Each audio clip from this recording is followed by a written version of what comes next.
पाकिस्तान के हाथों से पीओके की जमीन निकलने लगी है। पीओके का बड़ा शहर अब पाकिस्तान से आजाद हो गया है। रावलकोट की जीत का ऐलान कर दिया गया।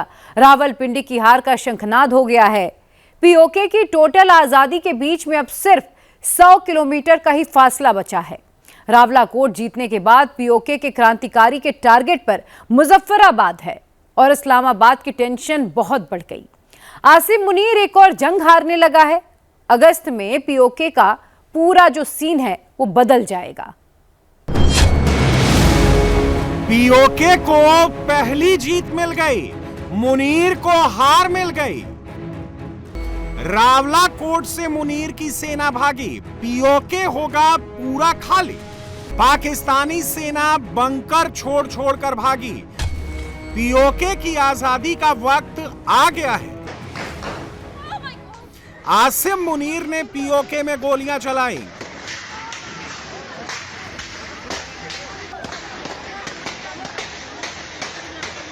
गोले दागे, सड़कों पर खून बहाया, लाशों का ढेर लगाया, लेकिन आखिरकार मुनीर की फौज को पोस्ट खाली करके भागना पड़ा।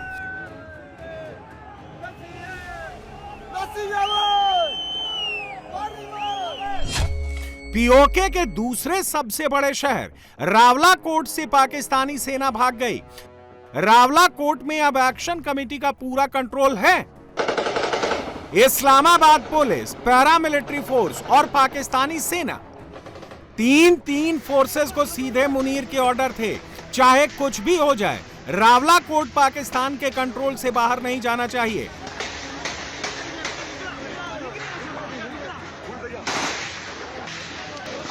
रातों रात पाकिस्तानी सेना की अतिरिक्त टुकड़ियां पीओके के रावलकोट शहर में भेजी गईं। जैसे ही पीओके का आंदोलन रावलकोट के पास पहुंचा, अंधाधुंध फायरिंग शुरू कर दी गई।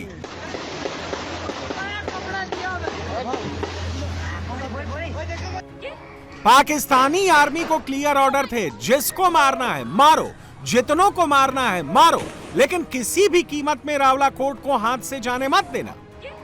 पाकिस्तानी सेना ने बिल्कुल ऐसा ही किया।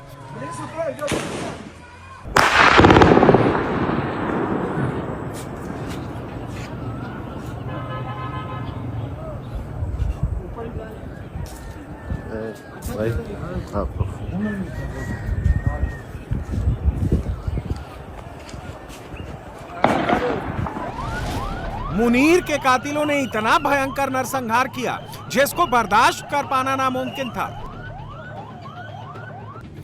पीओके में पाकिस्तानी सेना के खून खराबा के वीडियो जिसने भी देखे वो अपने आंसू नहीं रोक पाए। जिस तरह से सड़कों पर लाशें बिखरी थीं, जिस तरह से रावलकोट को जलियांवाला बाग बनाया गया था, मुनीर को लगा था कि अब पीओके वालों की हिम्मत टूट जाएगी, लेकिन यही मुनीर का कैलकुलेशन गलत साबित हुआ। गोलियां चली, लोग मरे, लोग घायल हुए, लोग गिरे,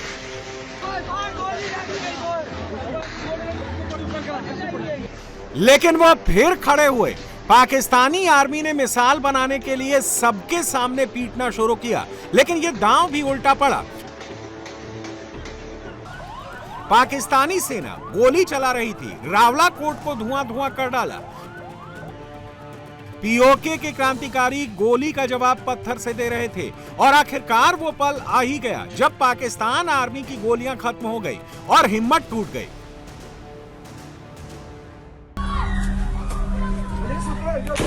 रावलकोट शहर में 2 महीने से पाकिस्तानी सेना का डेरा था।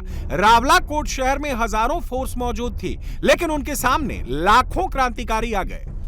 मुनीर की सेना को जान बचाने के लिए रावलकोट से भागना पड़ा, मुंह छिपाकर भागना पड़ा। जब मुनीर की आर्मी भाग रही थी तो पूरा पीओके हंस रहा था। इस वक्त रावलकोट में जहां जहां पाकिस्तानी सेना के अड्डे थे, वहां पर अब पीओके की आजादी की क्रांति की ज्वाला धधक रही है। रावलकोट में पहली बार पाकिस्तानी सेना का कंट्रोल नहीं है। 2 महीने से यहां पर सीधे आर्मी की हुकूमत थी, लेकिन अब पहली बार रावलकोट वाले खुलकर सच बता पा रहे हैं। जब पाकिस्तानी फौज रावलकोट हार गई तो उन्होंने चोरी लूट करना शुरू कर दिया। दुकानों के शटर तोड़े गए, जिस दुकान में जो रखा था वो लूटा गया। पीओके की क्रांति को दबाने के लिए मुनीर ने साजिश रची थी। पाकिस्तानी सेना के साथ सिविल कपड़ों में कमांडो को भेजा ताकि पाकिस्तान को दिखा सके पीओके के अंदर सेना पर हमला हो रहा है। और जैसा पाकिस्तानी आर्मी हेडक्वार्टर से ऑर्डर आया, पाकिस्तानी मीडिया ने झूठ दिखाना शुरू कर दिया। रावलाकोट आने वाले हर रास्तों पर हजारों क्रांतिकारी बैठे हैं। रावलाकोट में पहुंचने के लिए आर्मी अब हेलीकॉप्टर से आ रही है। मुनीर के हाथों से पीओके की जमीन चली गई है। रावलाकोट जीत गया, रावलपिंडी हार गया। लेकिन इस जंग में मुनीर ने ऐसी गलती कर दी जिसके बाद कोई भी पाकिस्तानी कभी पीओके नहीं आ पाएगा। कभी पाकिस्तान दोबारा पीओके पर कब्जा नहीं कर पाएगा। ये पीओके की युवा आवाज मोहम्मद ओसामा जमील है, जिसको मुनीर ने मरवा डाला। ओसामा जमील की मौत के बाद पीओके का बच्चा भड़क गया है।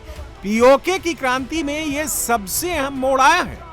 मोहम्मद ओसामा के जनाजे में मुनीर की मौत की कसम भी खा ली गई है। पीओके के क्रांतिकारियों का टारगेट मुजफ्फराबाद है। मुजफ्फराबाद पीओके की राजधानी है। रावलाकोट से मुजफ्फराबाद की दूरी 115 किलोमीटर है। रावलाकोट से मुजफ्फराबाद जाने में 3 घंटे लगते हैं। मुजफ्फराबाद को कब्जे में लेने का मतलब होगा पीओके की आजादी। मुजफ्फराबाद अगर मुनीर के हाथ से गया तो पाकिस्तान के पास पीओके का कुछ नहीं बचेगा। जितना गुस्सा रावलाकोट में है, उतना आक्रोश मुजफ्फराबाद में भी है। पाकिस्तान के पास इतनी फौज नहीं है कि वो पीओके के हर एक क्रांतिकारी को कैद कर सके। फौज के पास इतनी गोलियां नहीं है कि वो हर एक क्रांतिकारी को मार सके। पीओके और आजादी के बीच में अब सिर्फ मुजफ्फराबाद है।